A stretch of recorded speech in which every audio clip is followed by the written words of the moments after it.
चाचा जी दफा करें इन्हें। और तुम अंदर कैसे चले आए? किसने बुलाया तुम्हें? मैंने ही पुलिस को बुलाया है फारूक। नाजिया तुमने?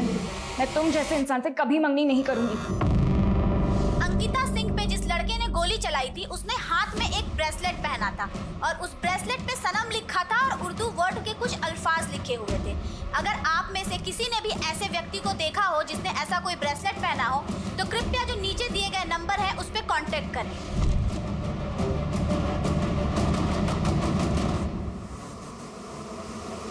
नाजिया हमने क्या किया है?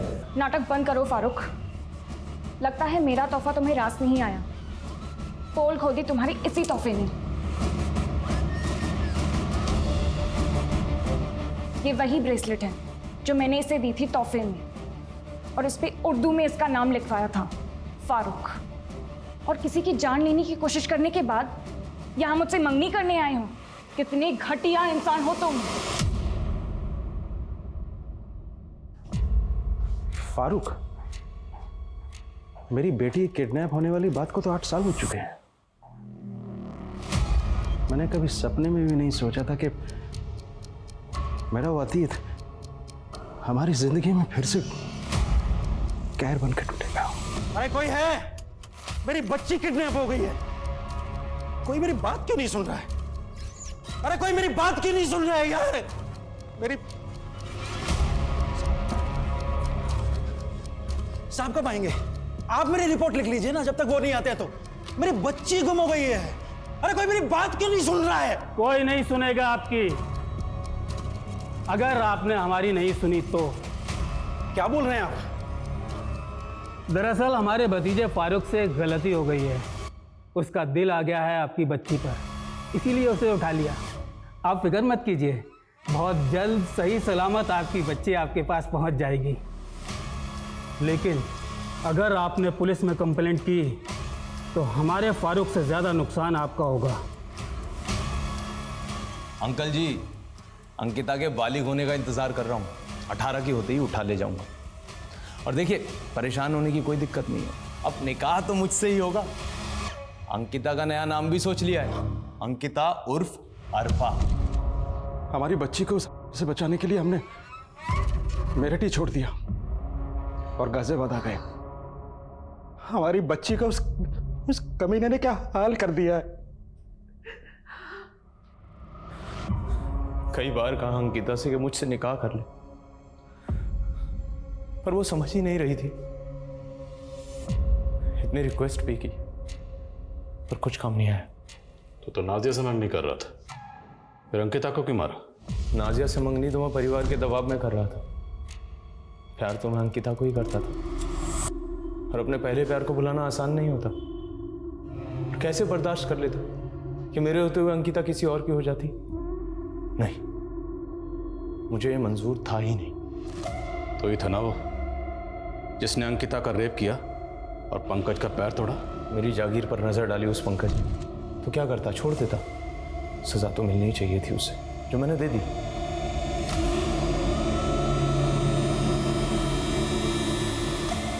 सोचा था अपनी अंकिता को एक बार प्यार करूंगा तो मेरी दीवानी हो जाएगी।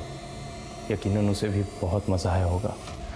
अंकिता का कमीना बाप उसे शहर से बाहर भगा कर देगी। हर जगह ढूंढता रहा मैं अपनी अंकिता को। 8 साल तक तड़पा। फिर एक दिन अंकिता सोशल मीडिया पर नजर आई।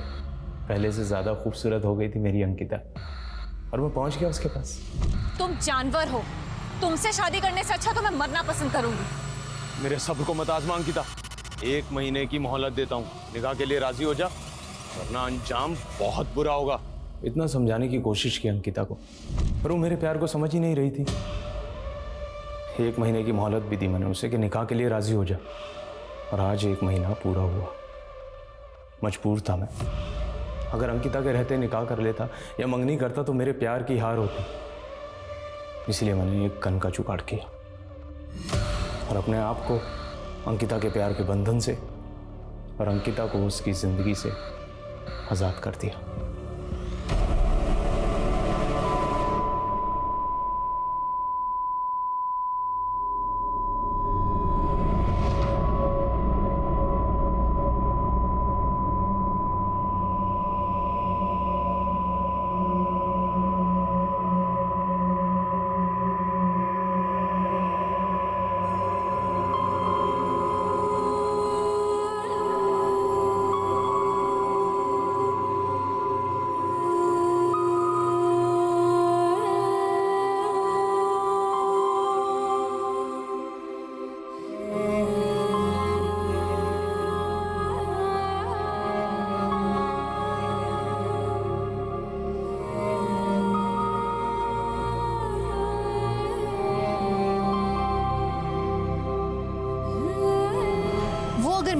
सकती तो मैं उसे किसी और की भी नहीं होने दूंगा।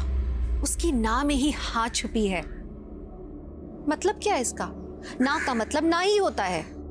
लेकिन हमने अक्सर ये लाइनें फिल्मों में सुनी है, तालियां भी बजाई हैं सुन के।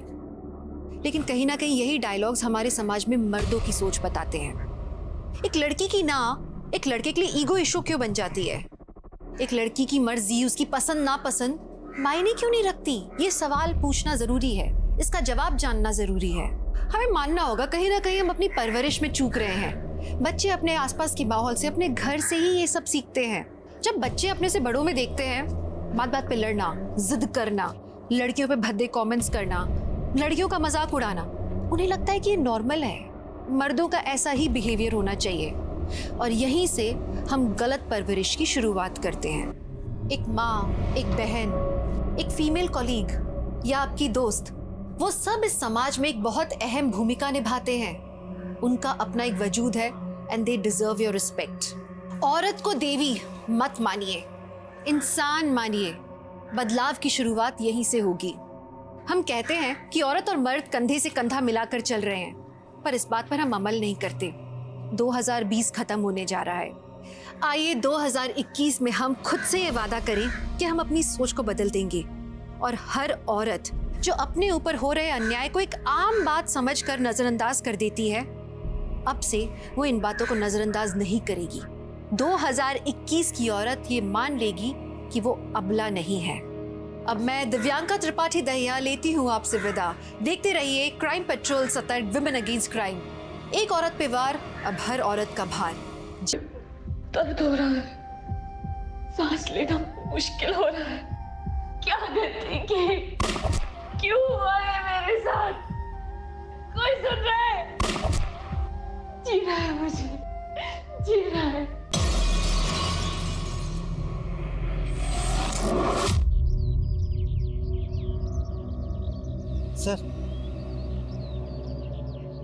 सर, इस लॉकडाउन में प्रदूषण ही नहीं, क्राइम भी कम हो रहा है। एकदम ठीक बोला गुप्ता। पिछले 1 महीने में सिर्फ 3 मर्डर और 2 रेप केस रिपोर्ट हुए अपने थाने में। हेलो, क्या? ये पकड़। हाँ सर।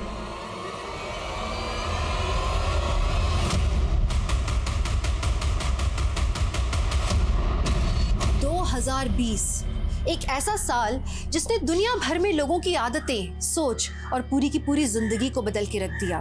कोरोना के पहले की और बाद की जिंदगी में तालमेल बैठाने की कोशिश कर रहे हैं हम सब। एक तरफ हमारा देश लॉकडाउन से निकलकर अनलॉक की तरफ बढ़ रहा था, वहीं एक ऐसी घटना हुई जिसने इंसानियत को शर्मसार ही नहीं किया बल्कि हमारे समाज के सामूहिक चरित्र पर सवालिया निशान लगा दिए। हाल ही में एक वीडियो इंटरनेट पे काफी वायरल हुआ था, शायद आप लोगों ने भी देखा होगा। बीच बाजार में एक लड़की को गोलियों से छलनी कर दिया गया। लोग तमाशबीन बने रहे, कोई बचाने नहीं आया। ये अपराधी इस तरह की हिम्मत, ये दुस्साहस कहां से लेकर आते हैं? और ज्यादा डरावनी बात यह है कि जुर्म के ऐसे वारदात अब हमें चौंकाते भी नहीं, जैसे कि अब हम आदी हो चुके हैं इनके। ये केस सिर्फ एक हिंसक अपराध को नहीं दर्शाता, बल्कि ये हमारे अंदर पनप रही असंवेदनशीलता को भी उजागर करता है। ये केस 2020 के भारत की एक डरावनी तस्वीर दिखाता है। जंग 2 देशों के बीच में नहीं है, जंग औरत और जुर्म के बीच में चल रही है। कौन थी वो लड़की जिसके साथ ये सब हुआ? क्यों की गई थी उसे खामोश करने की कोशिश?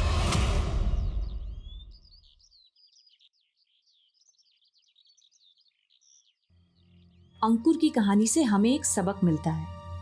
बचपन से ही लड़कों को टफ बनाने की नसीहत दी जाती है। हम लोगों ने तो काम भी जेंडर में बांट दिए हैं। अब कोई लड़का कुकिंग या सिलाई में इंटरेस्टेड है तो है, काम का कोई जेंडर नहीं होता। एम आई राइट? अब मिलेंगे अगले ब्लॉग में एक ऐसी ही मोटिवेशनल कहानी के साथ। अंकिता, कॉलेज के लिए देर हो रही है बेटा, जल्दी करो। आई माँ। कैसी टीचर है ये? कॉलेज में बच्चों को पढ़ाती है पर खुद की सेहत का बिल्कुल भी ध्यान नहीं रखती है। अरे वाह मम्मी, आलू पराठा गरम है। अरे विमल, ये क्या कर रहा है? ये तेरी दीदी के लिए है, उसे कॉलेज जाने के लिए देर हो रही है बेटा। सब अंकिता दीदी के लिए, मुझे तो कोई पूछता ही नहीं है। पहले अंकिता की तरह मेहनत कर और अपनी पहचान बना, है ना? उसके बाद तुझे भी रिस्पेक्ट मिलेगी, हमसे ही नहीं बाकी सबसे भी। अरे पापा, क्यों प्रेशर डाल रहा है विमल पर? विमल तेरे लिए बाद में बनाती हूँ, ले तू खा ले बेटा। अंकिता, सारे स्कूल और कॉलेज के लेक्चर ऑनलाइन चल रहे, तेरा कॉलेज ही अजीब है। अरे तू भी तो घर से ऑनलाइन क्लासेस कर सकती है ना, हैं? बेटा फिक्र होती है तेरी। पापा फिक्र की कोई बात ही नहीं है, हम सारे गाइडलाइंस फॉलो कर रहे हैं। क्लास में सिर्फ 10 बच्चे ही अलाउड हैं और हम सोशल डिस्टेंसिंग भी अच्छे से मेंटेन कर रहे हैं। वैसे भी पापा स्टूडेंट्स का लास्ट ईयर है ना, तो उनके करियर का सवाल है। सबकी फिक्र करती है, थोड़ी अपनी भी फिक्र किया कर। उसके लिए आप लोग हो ना।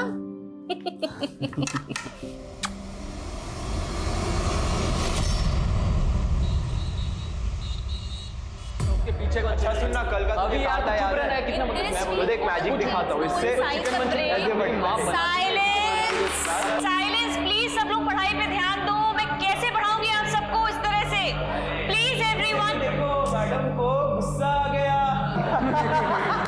गुस्सा नहीं, अभी तरस आ रहा है, वो भी तुम्हारे फ्यूचर पे। अब पढ़ाई पे ध्यान दो।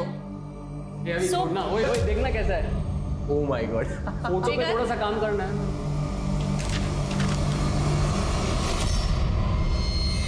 ये क्या है? आपका नाम तो लिखा नहीं है मैंने, और वैसे भी आप इतनी सुंदर नहीं हो कि मैं आपकी फोटो बनाऊंगा।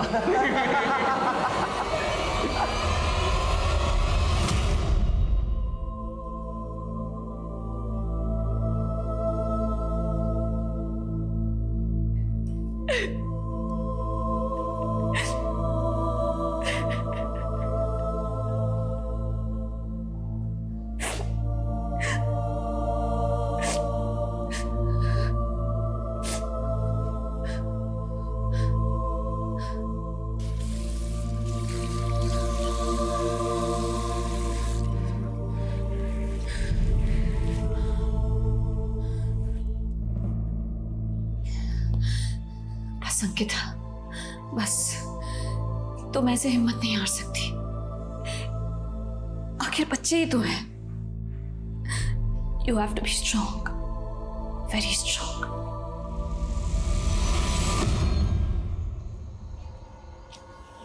भैया भैया भैया, आप मेरे को मोती नगर तक छोड़ दोगे क्या, आगे तक? अरे भाई तुम गलत रास्ते पे हो, मोती नगर उधर है। अरे भाई गलत रास्ते पर तो तुम आ गए हो।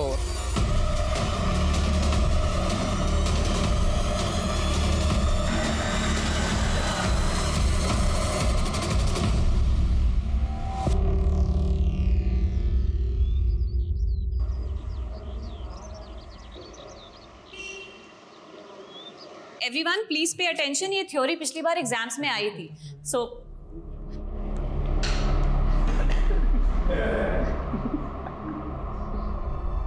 बहुत मजा आ रहा है ना आप लोगों को, लेकिन याद रखना 25% मार्क्स इंटरनल हैं। वो इंटरनल के मुझे आपको देने हैं, आपके ये क्लास परफॉर्मेंस के अकॉर्डिंग। ये अभी देख हमको धमकी दे रही है। धमकी नहीं दे रही हो, सच कह रही हो। मुझे नहीं लगता है कि आप लोग पढ़ाई में बिल्कुल भी इंटरेस्टेड हैं। Yes, not interested. तो चलो आज फिर कुछ बातें कर लेते हैं। चलो बातें करते हैं। तो ऐसा करते हैं कि मैं अपना एक सीक्रेट आप लोगों से शेयर करूंगी और उसके बाद आप अपनी बातें मुझसे शेयर कर सकते हैं। जब मैं 16 साल की थी तभी आपको पहला प्यार हुआ था, है ना मैडम?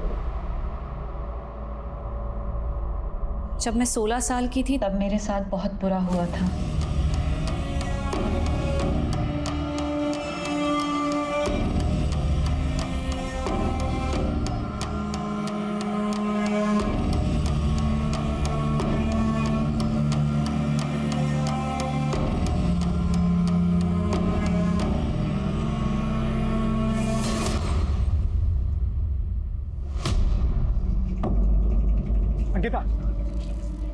अंकिता मेरी बात तो सुनो, लिसन टू मी। देखने आया, पापा ने दहेज मांगा, गलत किया, लेकिन तुमने उनका जिस तरह से जवाब दिया, तुम्हारी उसी बहादुरी की वजह से मुझे तुमसे प्यार हो गया। लेकिन मैं तुमसे प्यार नहीं करती हूँ नवीन, तुम समझ क्यों नहीं रहे हो? और मैं तुमसे शादी नहीं करना चाहती हूँ। प्लीज मेरा पीछा मत करो, प्लीज। अंकिता मेरी बात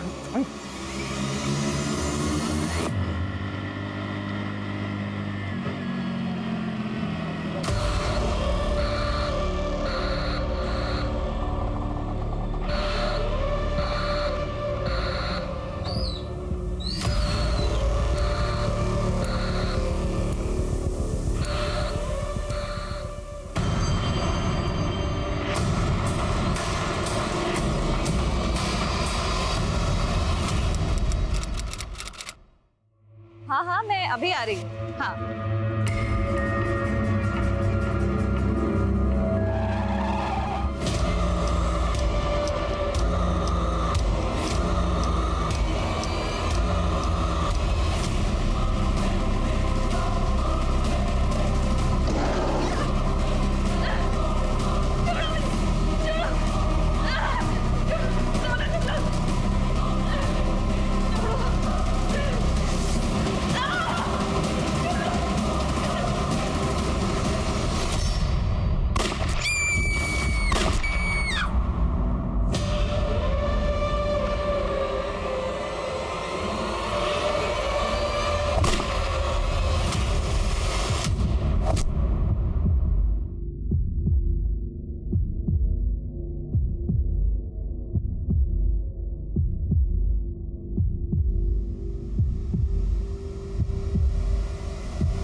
दिन दहाड़े पब्लिक प्लेस में एक लड़की पर गोलियां चलाई गई। गोलियां मारने वालों का मंसूबा साफ था, उन्हें उस लड़की को मारना था।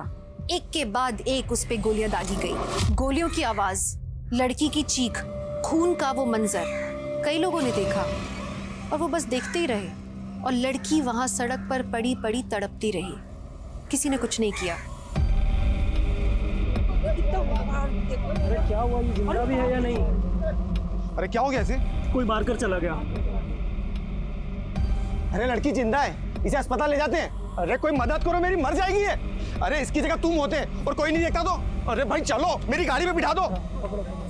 चलो जल्दी ले लो, चलो चलो जल्दी।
साहब यहाँ से मैं भागते हुए आया, फिर देखा तो यहाँ पे एक वैन खड़ी हुई थी। फिर साहब यहाँ पे लड़की की लाश पड़ी हुई थी साहब। और वैन का रंग? हल्के हरे रंग की थी साहब। वो लड़की कौन थी, कुछ आइडिया? नहीं साहब, उसको तो मैं नहीं जानता। सर मैं लड़की की चीख सुनकर यहाँ भाग कर आई, देखा तो दो लड़के गाड़ी में बैठकर भाग गए। वहाँ देखा तो लड़की पड़ी थी। आप लड़की को जानते हैं? नहीं सर, मैं नहीं जानती। दिल्ली और हरियाणा बॉर्डर पे अलर्ट भेजो। कोई भी हल्के हरे रंग की वैन बिना चेकिंग के बॉर्डर क्रॉस नहीं करनी चाहिए। Yes sir. लड़की को कौन से हॉस्पिटल में लेकर गए? लड़की अभी कोमा में है। 5 गोलियां लगी थी, 2 पैर में और 3 चेस्ट और स्टमक में। बच तो जाएगी ना? अभी ये कहना मुश्किल है। लड़की की सांस अभी तक चल रही है, ये एक मिरेकल ही है। ऑपरेशन करना पड़ेगा क्योंकि बहुत सारे इंटरनल ऑर्गन्स डैमेज्ड हैं। एक तस्वीर ले सकते हैं? हमें शिनाख्त के लिए ज़रूरत है। जी आइए।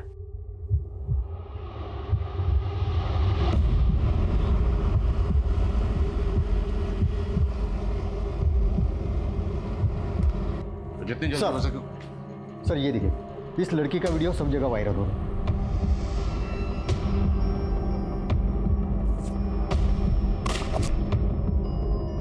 एक बात होता है, ये लड़की को उठाने आए थे, लड़की ने मना किया होगा और गोली मार दी। सर लड़की जब वैन से निकली तब उसका पर्स और मोबाइल उसके पास नहीं था, वैन में ही रह गया। अगर होता तो पहचान करने में आसानी होती।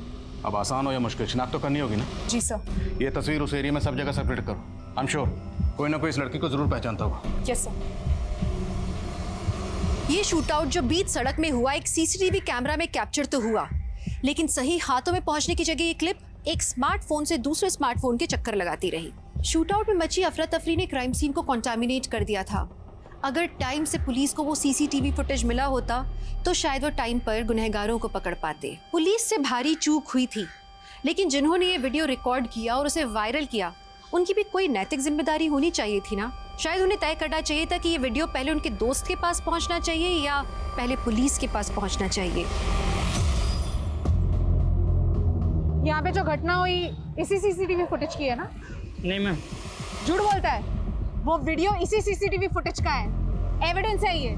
पुलिस को देने के बजाय तूने उसे फॉरवर्ड कर दिया, एविडेंस को वायरल कर दिया है तूने। मैंने तो सिर्फ अपने दोस्त को शेयर किया था, मुझे नहीं पता ये आग की तरह कैसे फैल गया। ये वही लड़की है जिसको गोली मारी गई थी। अब इसका चेहरा देख और सच सच बता, जानता है इसे? हाँ मैडम, इन्हें रोज NRS कॉलेज की ओर जाते देखता हूँ। उस कॉलेज में स्टूडेंट है या टीचर ये नहीं पता। 190 रुपये बहन जी।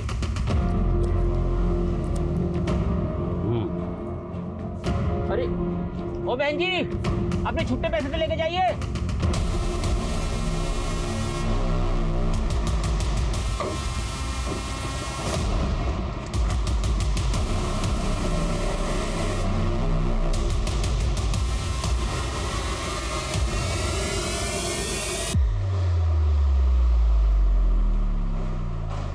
ये तो अंकिता है, असिस्टेंट प्रोफेसर है साइकोलॉजी डिपार्टमेंट में। वो ठीक तो है ना? सर हालत बहुत नाजुक है। We need to get in touch with her parents. आपके पास उसके पेरेंट्स का एड्रेस और कॉन्टैक्ट नंबर होगा, प्लीज दीजिए। क्या अंकिता अस्पताल में है? आप जल्दी हॉस्पिटल आ जाइए। जी मैं बस अभी आता हूँ। पहले आप ये बताइए कौन से अस्पताल में है वो?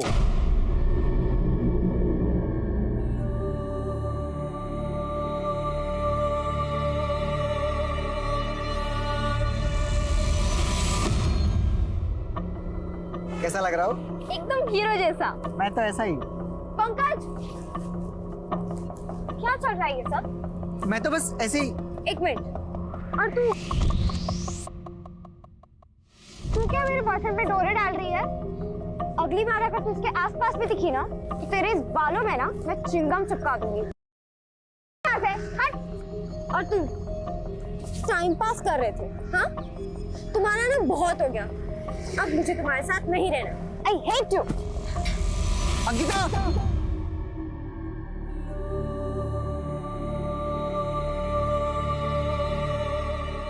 सर, अंकिता बहुत ही मेहनती लड़की थी। मुझे तो यकीन ही नहीं हो रहा है कि कोई इस पर गोली क्यों चलाएगा। अंकिता का किसी से कोई अफेयर या कोई झगड़ा? सर कंफर्म तो कुछ नहीं पता, लेकिन कई टीचर्स का मानना है कि दीपांकर और अंकिता के बीच में कुछ था और पिछले 15 दिन पहले कुछ। बस मुझे जो कहना था मैंने कह दिया है, अब आइंदा से तुम ऐसा कुछ नहीं करोगे। सर मैंने अंकिता को इतने गुस्से में पहले कभी नहीं देखा। ज़रूर दीपांकर ने कुछ गलत किया होगा। मैंने अंकिता से बात करने की कोशिश भी की पर उसने टाल दिया। सर वो प्रोफेसर दीपांकर।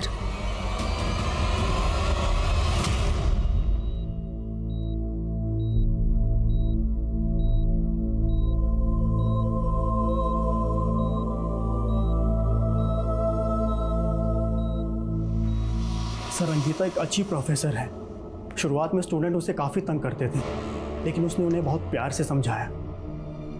लेकिन मैं प्यार की नहीं, तकरार की बात कर रहा हूँ। वो तकरार जो आपके और अंकिता के बीच में था। ऐसी कोई भी तकरार नहीं थी, बस एक छोटी सी मिसअंडरस्टैंडिंग थी। क्या मिसअंडरस्टैंडिंग? वो मैं अंकिता को लेकर काफ़ी कंसर्न था। कुछ बदतमीज स्टूडेंट्स थे जो अभी भी बाज नहीं आ रहे थे। वो अंकिता को टीज करते थे। एक दिन मैंने उन्हें बहुत डांटा, स्ट्रिक्ट वार्निंग भी दी, लेकिन अंकिता उल्टा मुझ पर गुस्सा हो गई। मैंने मांगी थी क्या तुम्हारी हेल्प? नहीं ना, और मैंने कहा था ना कि मैं हैंडल कर लूंगी। लेकिन अंकिता, वो लड़के अपनी बाउंड्री क्रॉस कर रहे थे। अगर उन्हें रोकता नहीं ना तो उनकी हिम्मत और बढ़ जाती। दीपांकर, मैं कोई छोटी बच्ची नहीं हूँ। इनफैक्ट 16 साल की उम्र से अपने सारे प्रॉब्लम्स खुद सॉल्व कर रही हूँ मैं, और मुझे नहीं चाहिए तुम्हारी कोई भी हेल्प, प्लीज। लेकिन अंकिता, बस जितना मुझे कहना था मैंने कह दिया है। अब आइंदा से तुम ऐसा कुछ नहीं करोगे। बस सर, इसी बात को लेकर थोड़ी नाराजगी थी। बाकी हम दोनों के बीच में ऐसा कुछ भी नहीं है सर। अच्छा, स्टूडेंट्स को अंकिता से क्या प्रॉब्लम थी? सर शुरुआत में जब अंकिता यहाँ आई थी तो स्टूडेंट उसे सीरियसली नहीं लेते थे, उसे बहुत तंग करते थे। लेकिन अंकिता ने बहुत प्यार से सारी सिचुएशन को टैकल किया। जो उसे चिढ़ाते थे बाद में वही स्टूडेंट उसके फैन बन गए थे सर। तो 5 फैक्टर थ्योरी में किसी को कोई डाउट है क्या? No ma'am. एक्रोनिम याद रखना, ocean, ocean, O for openness, C for consciousness, okay?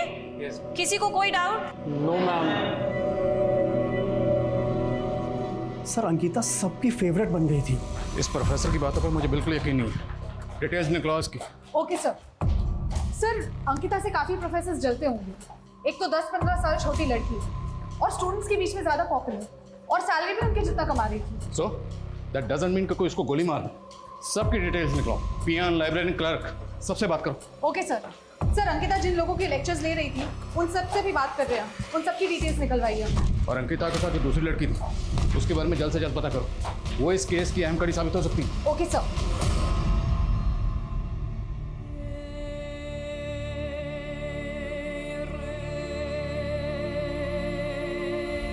Ankita, sorry, please please Ankita.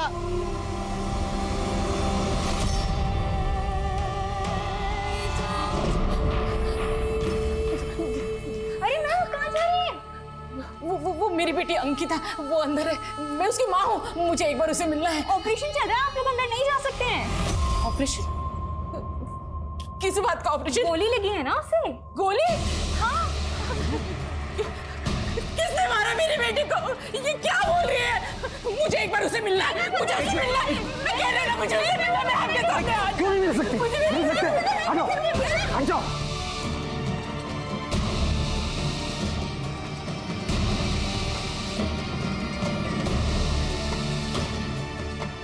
Gayatri, Gayatri, Gayatri.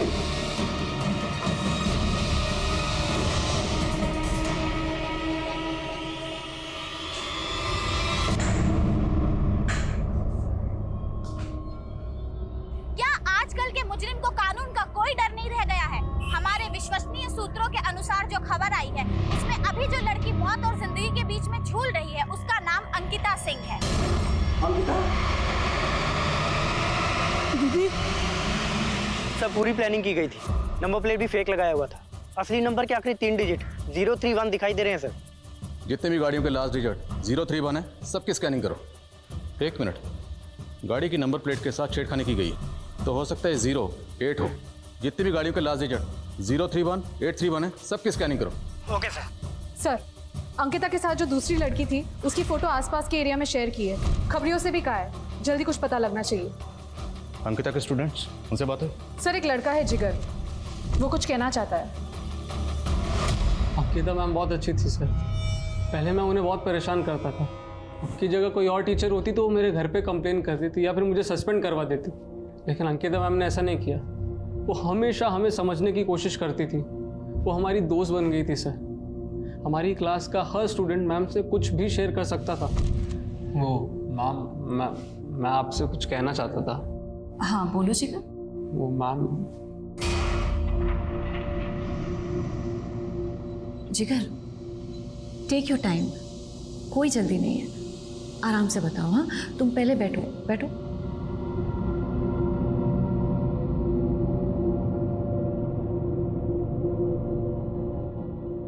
Ma'am जब मैं 7th स्टैंडर्ड में था ना, तो मुझे ना बोर्डिंग स्कूल भेजा गया था। वहाँ एक दिन ना मेरे जो सीनियर स्टूडेंट्स थे वो रात को मेरे कमरे में आ गए और फिर मेरे कपड़े फाड़ दिए। और जिगर तुम बहुत ब्रेव हो जिगर, बहुत ब्रेव हो। एक बात मानोगे मेरी? ये बात अपनी फैमिली से शेयर करो। अगर अपनी फैमिली से छुपाओगे ना तो अंदर ही अंदर घुटते रहोगे। You have to release yourself from the trauma. और मैं अकेला नहीं हूँ सर। आप मैम का ब्लॉग पढ़ेंगे तो आपको कई सारे स्टूडेंट्स की ऐसी स्टोरीज मिलेगी। मैम हमारे नाम बदलकर हमारी स्टोरीज अपने ब्लॉग पर शेयर करती थी ताकि दूसरे स्टूडेंट्स उसे पढ़ के मोटिवेट हो सकें और अपने अंदर के फियर से फाइट कर सकें। कौन सा ब्लॉग?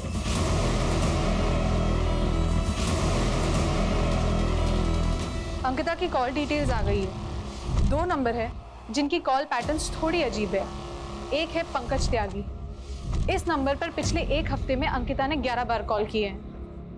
और वो दूसरा नंबर? सर ये है, कोई नवीन है, लेकिन सर ये पंकज का एकदम ऑपोजिट केस है। पिछले 1 हफ्ते में नवीन ने अंकिता को 41 बार कॉल किए हैं। और नवीन और अंकिता में कभी भी 2 मिनट से ज़्यादा बात नहीं हुई। और इंटरेस्टिंग बात यह है कि अंकिता ने खुद कभी नवीन को फ़ोन नहीं किया। अंकिता लगातार कॉल कर रही थी पंकज को।